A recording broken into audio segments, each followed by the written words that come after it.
agar indah bagimu, agar indah bagimu, agar indah bagimu.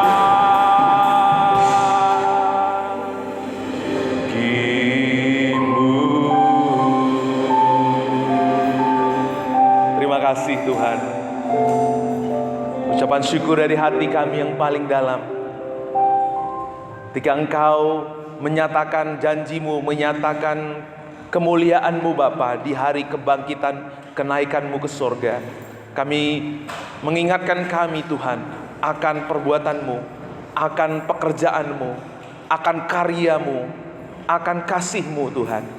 Biarlah hari ini Tuhan menjadi hari yang spesial buat setiap kami, karena lewat hari kenaikanmu kami dipulihkan, kami dibangkitkan, kami menjadi orang-orang yang menang atas setiap situasi kondisi yang kami alami. Berbicaralah Tuhan lewat penyampaian firman-Mu, hati kami biar diselaraskan dengan hati Tuhan. Hamba-Mu yang berbicara dalam pengurapan hikmat, keberanian dan kebenaran yang daripada Engkau ya Bapa. Dan setiap jemaat-Mu yang mendengar, kami semua diubahkan, dipulihkan, disembuhkan, dan dibangkitkan. Kami siap mendengar firman-Mu. Jemaat yang siap mendengar firman Tuhan, sama-sama kita katakan amin. Silakan duduk. Salam. Selamat hari kebangkitan yang diberkati, kenaikan Tuhan kita Yesus Kristus yang diberkati oleh Tuhan. Amin. Hari ini judul firman Tuhan kita adalah esensi dari kenaikan Tuhan kita Yesus Kristus. Bapak Ibu mungkin pernah nonton film Avatar ya. Saya pernah nonton film Avatar dengan Joyla ya. Nah, dalam kesimpulan dari film Avatar ini menyimpulkan dan menyatakan kepada para penontonnya bahwa gara-gara bangsa Nepi bergaul dengan manusia, kenal dengan manusia, akhirnya bumi Pandora yang begitu indah, alam Pandora yang begitu menakjubkan, tidak perlu lagi teknologi, tidak perlu lagi usaha manusia, menjadi rusak, hancur. Gara-gara apa? Bergaul dengan manusia.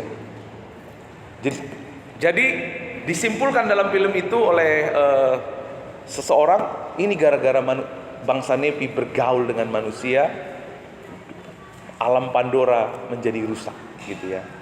Nah, ketika kita berbicara tentang hari kenaikan Yesus ke sorga, apa esensinya buat kita? Apa pesan pentingnya buat kita? Ya. Tadi kalau kita nonton film Avatar ini, Bapak Ibu, manusia itu nggak pernah puas, selalu digerakkan oleh keinginan, ketakutannya, sehingga apa yang ada pun hancur, tidak disyukuri. Ketika kita belajar tadi dari pembacaan firman Tuhan hari ini, di situ dinyatakan kepada kita esensi dari kenaikan Tuhan kita Yesus Kristus ke sorga. Mungkin Bapak Ibu bertanya, kenapa sih Yesus harus naik ke sorga? Ya, kenapa dia tidak tinggal di dunia saja?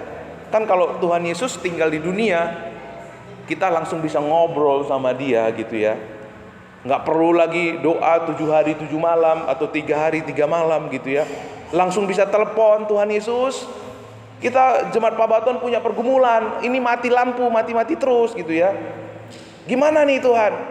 Langsung jadi gitu ya. Tapi kenapa dia justru naik ke sorga? Bukankah dia lebih baik tinggal di tengah-tengah kita? Ya, kalau Yesus tinggal di tengah-tengah kita, yang khotbah nggak perlu pendeta, nggak perlu nabi, nggak perlu rasul, dia sendiri yang khotbah gitu ya. Kan enak.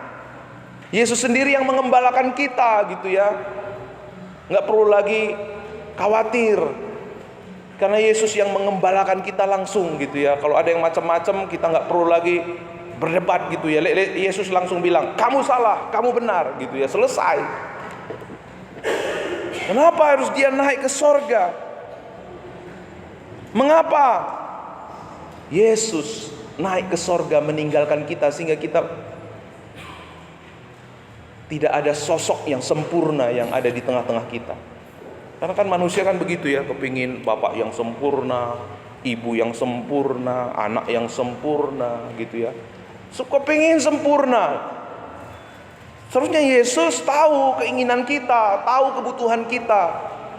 Bukannya pergi meninggalkan kita, harusnya tinggal di tengah-tengah kita gitu ya. Kan dia yang sempurna. Nah, oleh sebab itu saudara, mari kita belajar dari kisah Rasul ini. Diawali oleh kata di sana, hai Theophilus. Kenapa kepada Theophilus? Theophilus ini adalah ditafsirkan oleh seseorang bahwa Theophilus ini adalah seorang yang kritis dan skeptis pada zaman itu. Dia kemungkinan adalah seorang yang menyangkal tentang kebangkitan dan kenaikan Tuhan Yesus ke sorga. Ya, bukankah hingga saat ini kenaikan Yesus, kebangkitan Yesus ke sorga itu menjadi sebuah senjata bagi banyak orang? Wow, itu nggak mungkin, itu hanya ilusi, itu hanya mitos, itu kan hanya legenda gitu ya. Padahal Bapak Ibu, tentang kebangkitan dan kenaikan Yesus tidak hanya dicatat oleh Alkitab kita, dicatat oleh lawan dan kawan. Dua-dua pihak menulis tentang kebangkitan dan kenaikan Tuhan Yesus ke sorga. Makanya dikatakan, hai Theophilus. Hari ini juga Tuhan mau sadarkan kita. Mungkin Bapak Ibu ada di antara kita yang masih ragu, benar gak dia itu Tuhan? Benar gak dia naik ke sorga? Hari ini Tuhan mau menyampaikan kepada kita, ya, hai Theophilus, ya. Ayat kedua, sampai pada hari ia telah terangkat sebelum ia telah memberi perintahnya oleh Roh Kudus kepada rasul-rasul yang dipilihnya. Jadi Yesus yang kita kenal, Yesus yang kita sembah, Yesus yang kita tinggikan adalah pribadi yang naik ke sorga. Apa artinya? Ya, ini akan menjawab persoalan manusia. Ini akan menjawab persoalan hidup kita. Tadi kita udah belajar di awal bahwa sifat manusia itu tidak ada rasa puas, digerakkan oleh takut. Hari ini juga kita dibayang-bayangi oleh rasa takut. Kemarin di Eropa, Timur Tengah, perang. Sekarang udah masuk ke Asia, India dan bangsa India udah mulai berperang dengan tetangganya. Ini kapan ini sampai Indonesia? Setiap hari kita mendengar informasi lewat medsos, lewat berita-berita tentang ancaman, tentang berita-berita buruk yang membuat kita takut, yang membuat kita gelisah. Tapi puji Tuhan, kelahiran, kematian, kebangkitan Yesus dan kenaikan Yesus itu adalah kabar baik. Yang kita butuhkan hari-hari ini sebenarnya Bapak Ibu adalah kabar baik. Kabar baik yang membuat kita tenang. Waktu manusia jatuh ke dalam dosa, apa yang terjadi Bapak Ibu? Manusia mengalami rasa takut. Ketika rasa takut menguasai manusia, kehilangan kontrol, menyalahkan orang lain, ya, mengkambingkan, hitamkan orang lain. Istri yang dia harus kasihi, itu pun dia korbankan. Ketika rasa takut menguasai hidup kita, maka kita akan kehilangan kontrol diri kita. Kita akan menjadi tuan atas diri kita. Seperti manusia tadi. Apa? Berjuang, udah enak, udah bagus, dirusak. Sudah cukup, kurang. Sudah ada, masih kurang lagi. Itulah tabiat manusia yang sudah jatuh ke dalam dosa. Tapi puji Tuhan, di hari kenaikan Tuhan Yesus ini, Tuhan ingin membawa kita kepada satu keadaan yang mengalahkan situasi yang ada di dunia ini. Di hari kenaikan Tuhan Yesus ini, Tuhan ingin membawa kita untuk menemukan damai sejahtera. Makanya waktu Yesus lahir, ada kata-kata yang kalau kita ikuti selalu ada mengiring Tuhan Yesus. Waktu Yesus lahir ada kata apa? Damai sejahtera bagimu. Amin. Waktu Yesus lahir, waktu Yesus mati, dia bangkit dari kubur, dia berkata kepada murid-muridnya, damai sejahtera bagi kamu, gitu ya. Waktu Tuhan Yesus naik ke sorga, ya, dia mengangkat tangannya memberkati umatnya, lalu dia terangkat ke sorga. Itu menunjukkan Bapak bahwa Tuhan kita datang ke dunia, Ia ingin membawa kita kepada damai sejahteranya. Amin. Damai sejahtera yang akan membuat kita tenang dalam segala situasi. Damai sejahtera dari Tuhan yang akan membuat kita menang mengatasi segala ketakutan, tantangan yang ada. Kalau orang damai, dia pasti bisa ngontrol dirinya. Amin. Ngontrol kata-katanya, ngontrol seluruh bagian-bagian organ tubuhnya. Ini yang Tuhan mau bawa kepada kita. Lewat kenaikan Yesus Kristus ada damai sejahtera. Lewat kenaikan Tuhan Yesus ada ketenangan. Kenapa? Yang pertama, saya akan menyampaikan yang pertama Bapak Ibu. Apa arti Yesus naik ke sorga? Yesus yang kita sembah berasal dari sorga. Kenapa dia naik ke sorga? Karena dia berasal dari sorga. Ya, di Yohanes 8 ayat 23 dan 13 ayat 3 berkata bahwa Yesus datang, Ia datang dari Allah dan Dia kembali kepada Allah. Yesus yang kita kenal bukan berasal dari dunia ini. Dia adalah berasal dari Allah. Apa artinya? Kalau Dia berasal dari Allah, Dia datang dari Allah, maka hanya Dia yang bisa membawa kita kepada Allah. Tidak ada yang lain. Maka dikatakan, akulah jalan. Tidak ada seorang pun yang datang kepada Bapa kalau tidak melalui aku. Jadi saudara, jangan bimbang lagi. Yesus yang kita sembah, hanya Dia berasal dari sorga. Maka hanya Dia yang bisa membawa kita kepada sorga. Bukan agama, bukan nabi, bukan perbuatan baik kita, tapi pribadi Yesus Kristus. Yang kedua, kerajaannya bukan dari dunia ini. Kenapa Dia naik ke sorga? Karena kerajaannya bukan dari dunia ini. Petrus bertanya kepada Yesus, Tuhan, maukah Engkau pada masa ini memulihkan kerajaan bagi Israel? Nah, nih, seperti cerita film dari Avatar tadi Bapak Ibu, bahwa manusia itu selalu memikirkan tentang dirinya, kenyamanannya, kesukaannya, ketenangan dia. Tapi jawab Tuhan Yesus apa? Di ayat yang ke-7, Engkau tidak perlu mengetahui masa dan waktu yang ditetapkan Bapa sendiri menurut kuasanya. Kalau kita memikirkan tentang diri kita, nggak akan ada habis-habisnya. Kalau kita terus memikirkan tentang kenyamanan kita, nggak akan ada henti-hentinya, nggak ada puas-puasnya. Tapi waktu kita memikirkan, waktu kita merenungkan, waktu kita menghayati tentang perbuatan Tuhan kita, apa yang ditetapkan Bapa sendiri menurut kuasanya, itu yang akan menjawab setiap kegelisahan kita, setiap ketakutan kita, setiap kecemasan kita. Jadi saudara, kerajaan kita dalam bayangan seorang Petrus itu adalah bayangannya Yesus itu nanti jadi raja, Dia memerintah, lalu kita diangkat jadi menteri-menterinya gitu ya. Tapi Yesus bilang, bukan itu Petrus, ya, bukan itu Petrus. Apa yang Yesus sampaikan kepada Petrus? Jawabnya, engkau tidak perlu mengetahui waktu, masa dan waktu yang ditetapkan Bapa sendiri menurut kuasanya. Ya. Di ayat yang ke-7, di ayat yang ke-8 dikatakan apa? Tetapi kamu akan menerima kuasa kalau Roh Kudus turun ke atas kamu. Ada yang jauh yang lebih besar yang Tuhan sedang kerjakan atas umat manusia, bukan apa yang dipikirkan.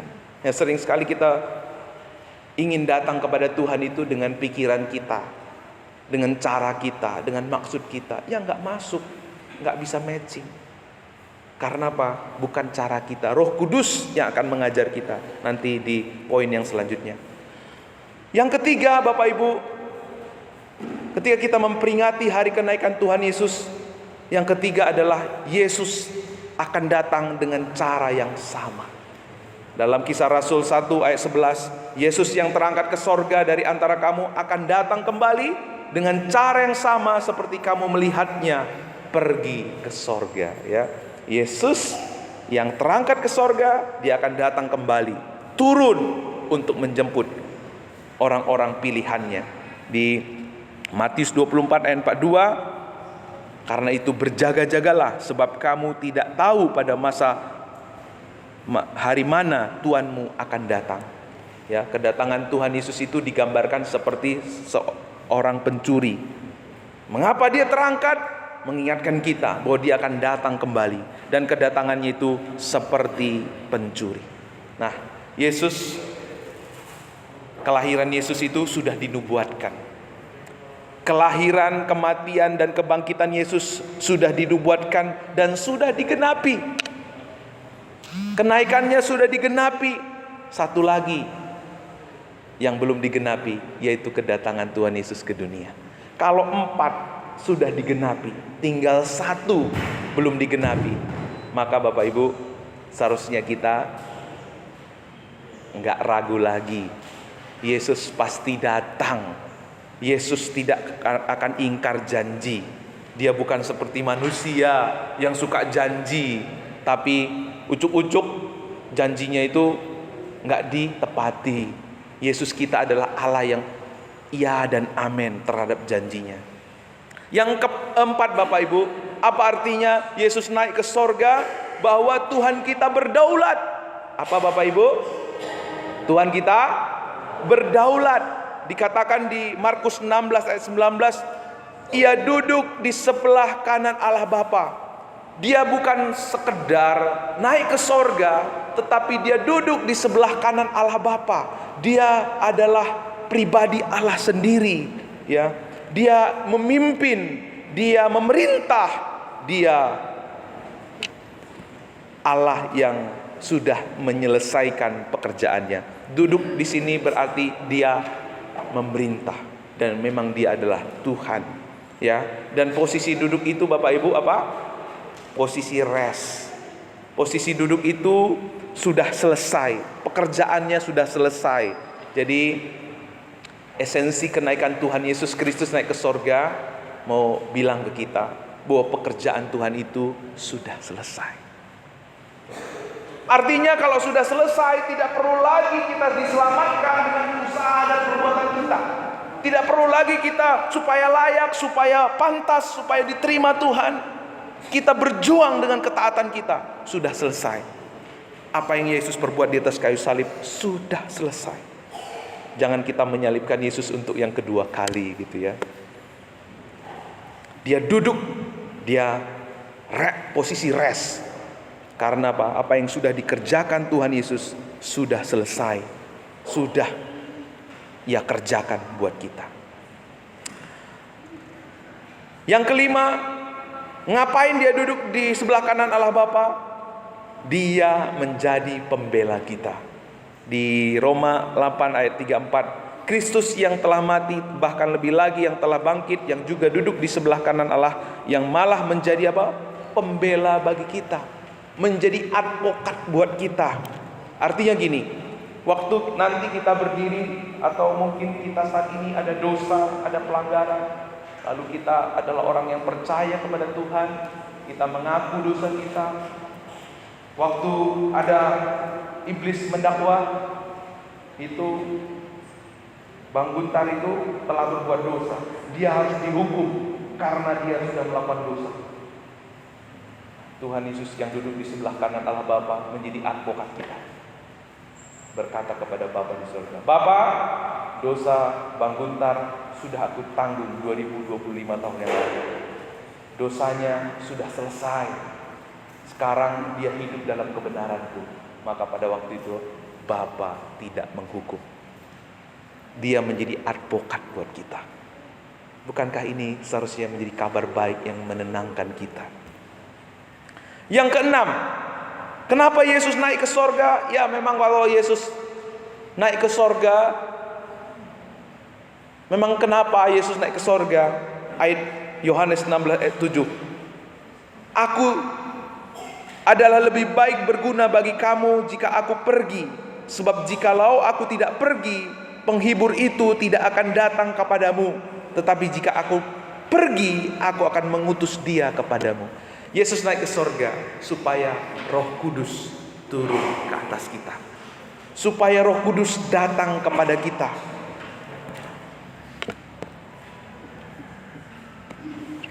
Jadi kalau Yesus ada di dunia, mungkin kalau saat ini dia datang, dia hanya ada di Pabaton. Pabaton itu bisa menjadi berhala. Tapi kalau Yesus naik ke sorga, ia mencurahkan rohnya kepada setiap orang percaya.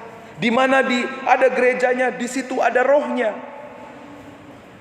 Waktu Yesus naik ke sorga, 10 hari kemudian ada Pentakosta, yaitu hari pencurahan Roh Kudus. Allah, siapa itu Allah Roh Kudus? Ayo Bapak Ibu perhatikan, Allah Bapa merencanakan, Allah Anak menyelesaikan, Allah Roh Kudus memastikan apa yang dikerjakan oleh Allah Anak teraplikasi di dalam hidup kita. Jadi hari ini adalah zaman Roh Kudus.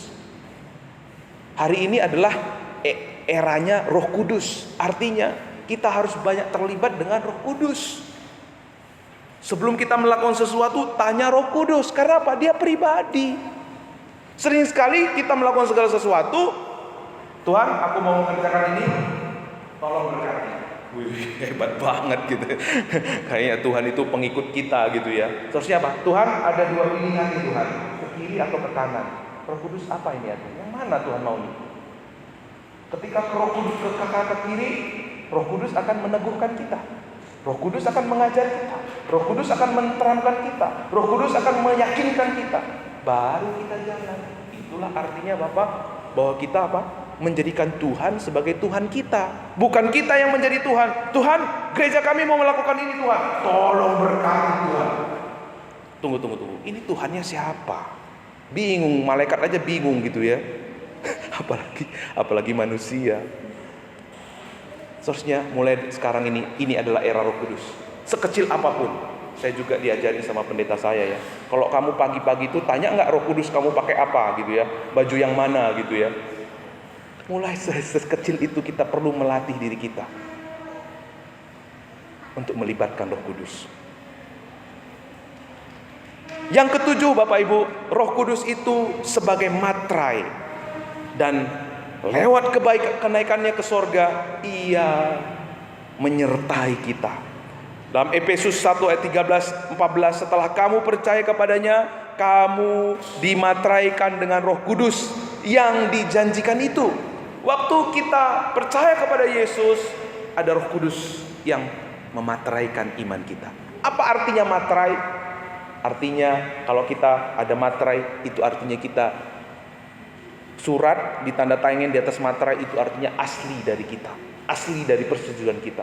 Waktu kita tahu bahwa Roh Kudus ada dalam diri kita, Tuhan berikan sebagai materai, artinya saudara dan saya adalah milik Kristus.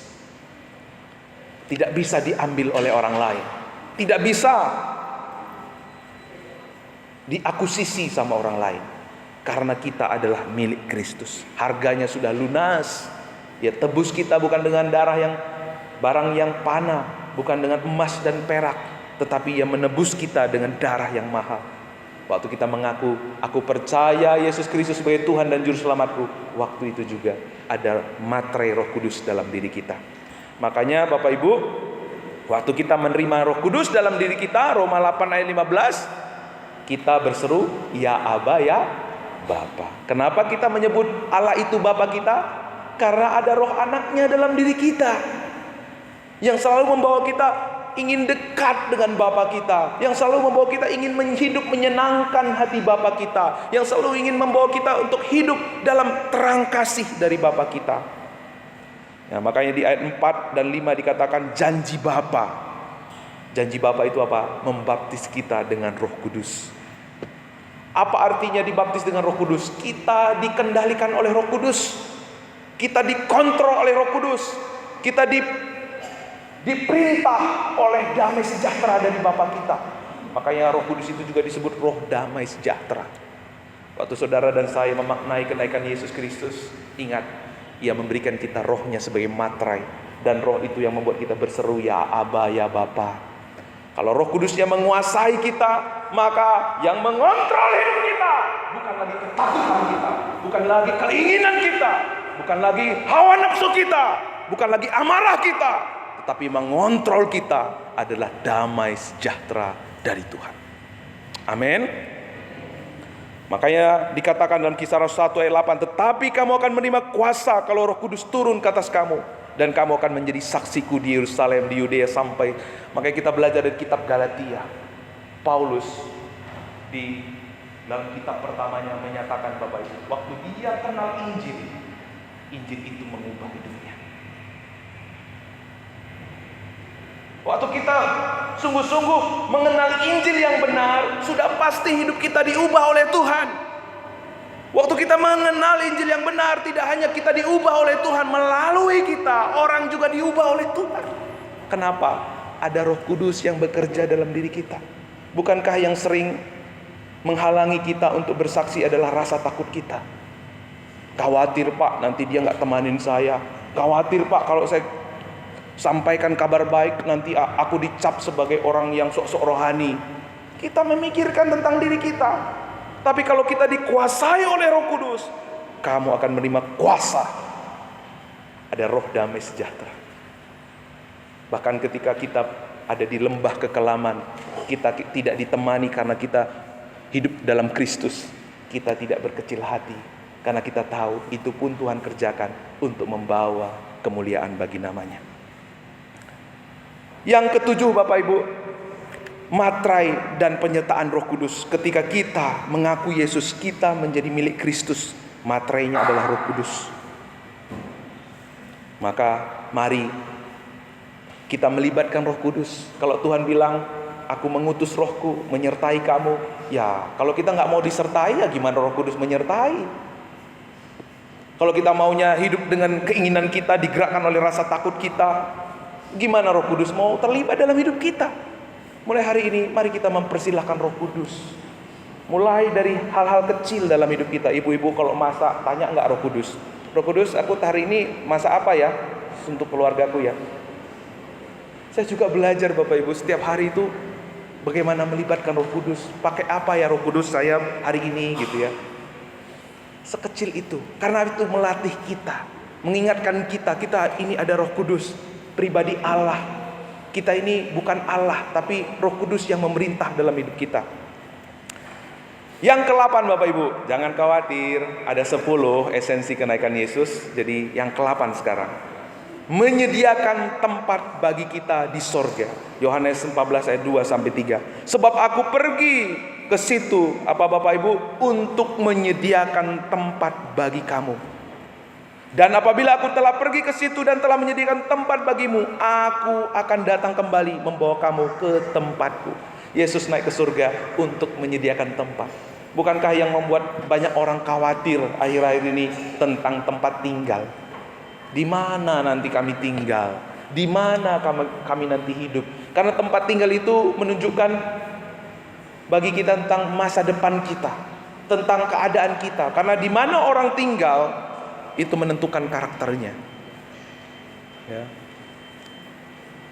Tapi saudara dan saya hari ini menemukan satu damai sejahtera karena kenaikan Yesus Kristus ke sorga. Itu adalah satu pernyataan buat kita bahwa dia naik ke sorga menyediakan tempat buat kita.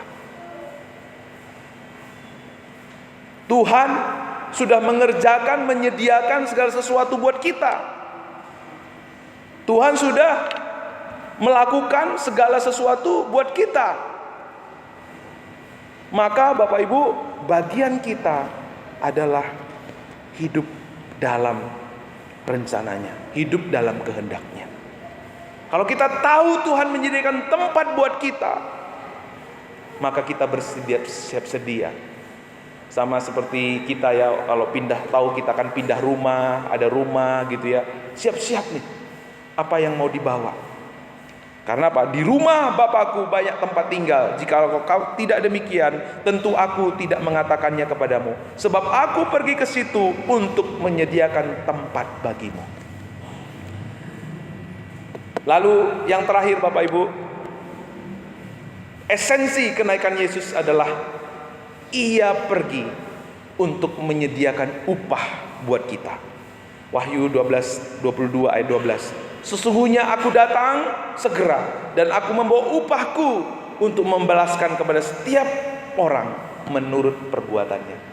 Waktu kita lakukan segala sesuatu di dalam Injil, tidak ada yang sia-sia.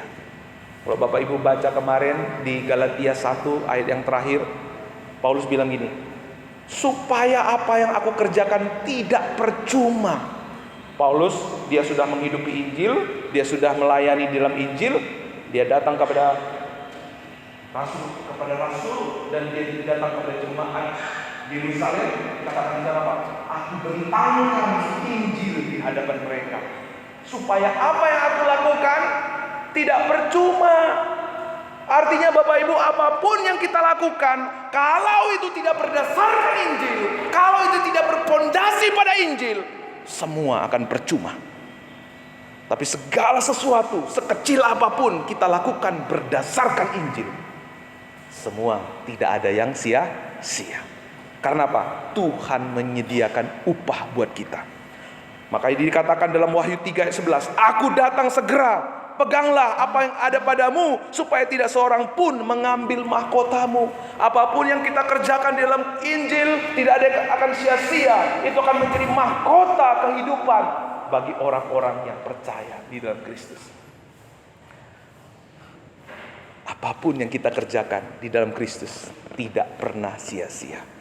Mahkota apa yang akan kita terima ketika kita ada di hadapan tahta pengadilan Kristus? Apakah mahkota kehidupan? Apakah mahkota kemuliaan? Apa mahkota kita? Jadi kalau kita sekarang ini bergiat untuk Tuhan gitu ya, Bapak Ibu semangat. Yang penting kita pastikan yang kita kerjakan itu untuk Tuhan, berdasarkan Injil. Karena pemberian kita, pengorbanan kita, kebaikan kita, kalau didasarkan bukan Injil, itu semuanya untuk kita sebenarnya. Tapi kalau didasarkan kepada Injil, semua tidak menjadi sia-sia. Pak, kita ini kok kita aja ya Pak ya, yang rajin pelayanan, yang rajin berdoa. Kita ini saja yang rajin memuji Tuhan. Kok mereka itu enggak mau inisiatif sih Pak? Nah, ya. Jangan lagi seperti itu. Jangan lagi dilemahkan oleh orang-orang yang tidak berjalan dalam rencana Tuhan. Ingat, apa yang kita kerjakan itu tidak ada yang sia-sia. Yang perlu kita lakukan apa? Terus mendoakan, memotivasi mereka. Ada 9 hari ini Bapak Ibu, esensi kenaikan Tuhan Yesus. Ya, kalau kita tahu Dia pemerintahannya dari sorga, Dia akan datang kembali. Dia memberikan kepada kita Roh Kudus-Nya. Dia menyediakan tempat, Dia menyediakan upah buat kita. Seharusnya kabar tentang kenaikan Yesus ini menjadi kabar baik buat kita. Seharusnya kabar tentang kenaikan Yesus ke sorga mengalahkan semua kabar-kabar yang kita terima di dunia ini. Kabar-kabar buruk yang kita terima di dunia ini menenteramkan hati kita, meneduhkan jiwa kita. Bahkan kita tidak lagi hidup memikirkan diri kita, kenyamanan kita, kesenangan kita. Tetapi kita tahu kesenangan kita, kenyamanan kita udah selesai, udah dijamin oleh Tuhan Yesus di atas kayu salib. Maka kita akan terus berpikir, apa yang memuliakan Bapa di sorga? Apa yang Tuhan kehendaki dalam hidupku? Apa yang membuat hidupku berjalan dalam rencana Tuhan? Karena apa? Kita tahu sebentar lagi Tuhan kita akan datang. Ia datang seperti pencuri. Bagian kita hanya berjaga-jaga, karena Tuhan pasti datang. 4 kali nubuat besarnya sudah digenapi, tinggal 1 pasti digenapi. Karena itu mari kita berjaga-jaga. Hiduplah oleh Injil. Minggu-minggu ini kita belajar dari kitab Galatia. Kita mungkin selama ini berpikir Injil itu hanya perlu waktu kita belum percaya Yesus. Injil itu hanya perlu buat mereka yang belum percaya Yesus. Injil juga selalu kita butuhkan setiap hari dalam hidup kita. Dari awal, pertengahan hingga akhir, Tuhan kita butuh Injil. Bukan hanya pada waktu awal. Setiap hari kita butuh Injil. Karena waktu kita mengerjakan segala sesuatu di dalam Injil, di situ kemenangan, di situ manifestasi apa yang Tuhan sudah selesaikan di atas kayu salib nyata di dalam hidup kita. Kalau mungkin selama ini kita merasa tahu Injil, sebenarnya Bapak Ibu, kita belajar dari Galatia, kita belum tahu apa-apa tentang Injil.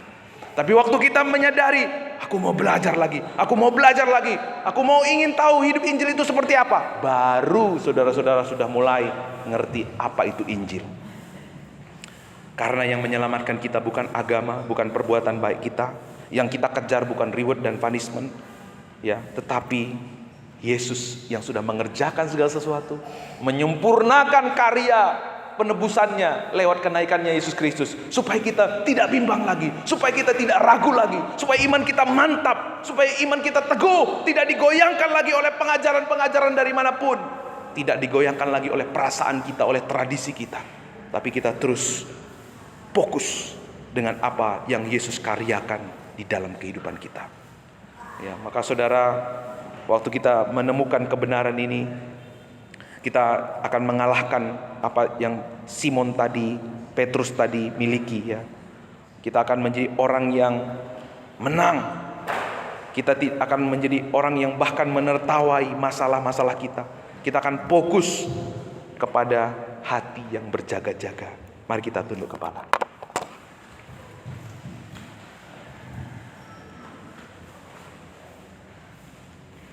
Mari kita biarkan Roh Kudus mengkoreksi hati kita.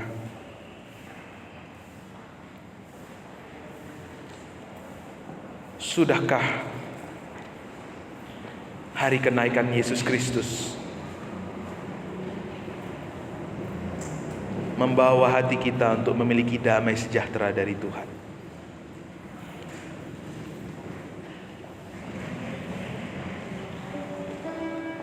Sehingga mulai hari ini dan seterusnya kita akan berkomitmen untuk hidup dalam Injil kasih karunia-Nya.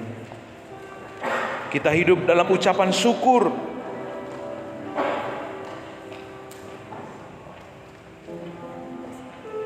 Kita bersemangat, bersehati dalam beribadah, berbakti, memuji dan memuliakan Tuhan.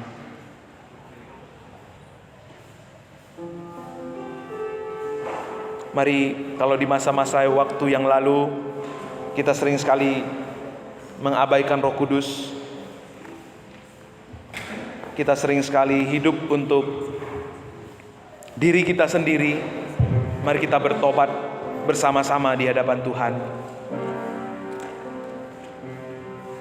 Di sorga nanti Tuhan tidak tanya seberapa tinggi jabatan kita, seberapa banyak harta kita, seberapa banyak orang yang menyukai kita. Tapi Tuhan akan tanya seberapa jiwa yang sudah engkau bawa di dalam Tuhan. Seberapa sungguh engkau mau diproses lewat gerejamu, sehingga engkau menjadi pribadi yang menyatakan Injil, sehingga engkau menjadi pribadi yang menyatakan keselamatan yang daripada Tuhan. Terima kasih Tuhan untuk cinta-Mu yang luar biasa. Engkau telah menyempurnakan karya-Mu lewat kenaikan-Mu ke sorga. Sungguh indah Tuhan karya-Mu. Kami diingatkan kembali hari ini Bapa, bahwa Engkau menyediakan upah buat kami. Engkau menyediakan tempat yang terbaik di mana tidak ada kesakitan, kekecewaan, tidak ada kejahatan. Kami diingatkan bahwa Engkau memberikan kami Roh-Mu yang kudus. Engkau menggenapi janji-Mu bahwa kami tidak ditinggalkan yatim piatu, tetapi Engkau menyertai kami dengan Roh Kudus-Mu yang menjadi materai dalam diri kami. Terima kasih Roh Kudus, Engkau sudah datang dan tinggal dalam hati kami, yang mengingatkan kami bahwa Tuhan duduk di sebelah kanan Allah Bapa, menjadi pembela buat kami, yang sudah menyelesaikan, yang sudah mengerjakan, karena Tuhan yang berdaulat, Tuhan yang punya kuasa, Tuhan yang punya otoritas, yang mengasihi kami, yang mati buat kami. Engkau yang sudah punya otoritas, maka kami tidak perlu takut apapun. Ketika Tuhan akan datang kedua kali. Biar kami menjadi orang-orang yang siap menyambut kedatangan-Mu. Karena kami tidak pernah dirancang Tuhan untuk hidup bagi kerajaan dunia ini, tapi kami hidup untuk kerajaan sorga. Kesanalah Tuhan akan menjemput kami. Kesanalah tempat termulia di mana Tuhan berada.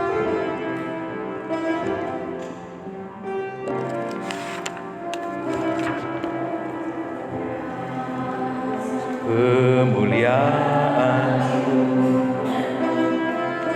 iman bersamaku,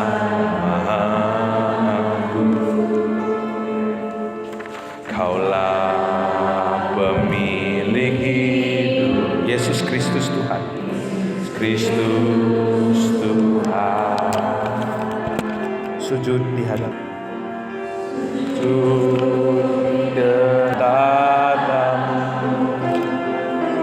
patuhkan seluruh hidupku padamu benar. Yesus Kristus Tuhan, Tuhan,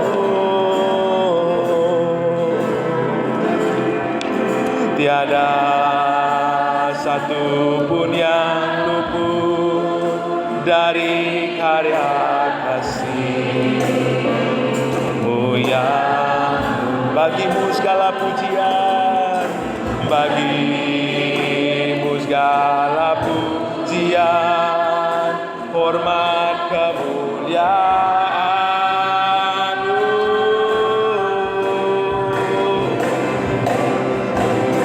Engkau Tuhan ku tinggikan, yang bangkit dan menang. Yesus Kristus Tuhan. Amin. Raja mulia dan lur berkorban bagiku. Selamatkan jiwa. Saya sebut jemaat Tuhan bangkit berdiri. Mari kita bersujud di hadapan-Nya.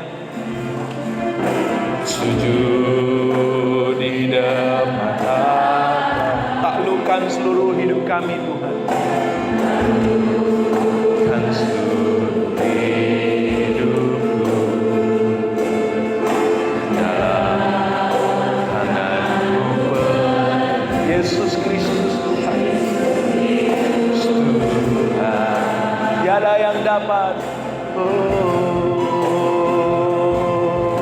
Tiada satu pun yang luput dari karya kasih-Mu yang bagimu segala pujian, bagimu segala pujian, hormat kemuliaan.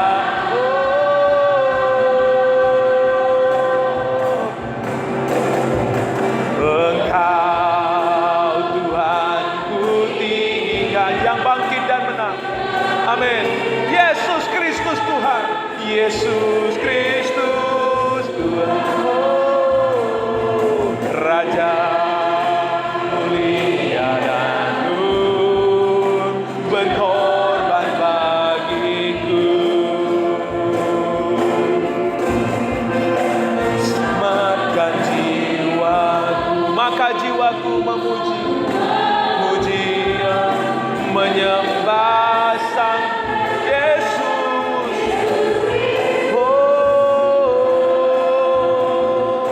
Kekal sempurna kuasa-Mu menemukan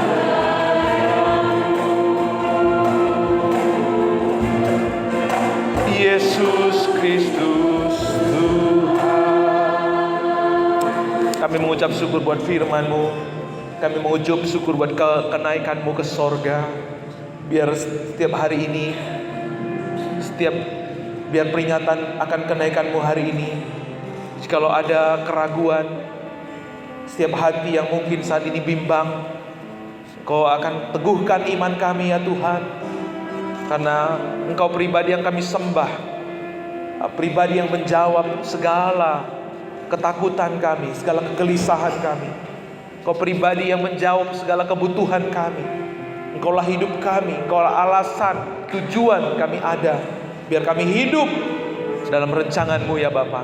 Apapun yang kami lakukan mulai hari ini, semua berdasarkan Injil-Mu, dituntun oleh Roh Kudus-Mu, sehingga kami menjadi pribadi yang berjaga-jaga, siap menyambut kedatangan-Mu yang kedua kali ya Bapa.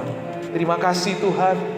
Kalau kemarin-kamarin kami bimbang, kami mungkin berleha-leha, mulai hari ini Tuhan, kami tidak lagi mau menjadi pribadi yang bersungut-sungut, berleha-leha, tapi kami menjadi pribadi yang bersehati, bersemangat, bergiat untuk pekerjaan Tuhan, melakukan segala sesuatu, bukan lagi berdasarkan kenyamanan kami, bukan lagi berdasarkan keinginan kami, bukan lagi berdasarkan pikiran, perasaan, pengertian dan kebiasaan kami, tapi kami mengerjakannya dalam pimpinan Roh Kudus-Mu ya Bapa. Terima kasih Tuhan. Sempurnakan pemberitaan firman-Mu Bapa. Sebab lewat pemberitaan firman-Mu ini, kami rindu Bapa menjadi umat yang menggenapi rencana-Mu. Terpujilah Engkau kekal selama-lamanya. Bagimu segala hormat, segala kemuliaan. Di dalam nama Yesus kami berdoa. Amin. Silakan duduk Bapak Ibu.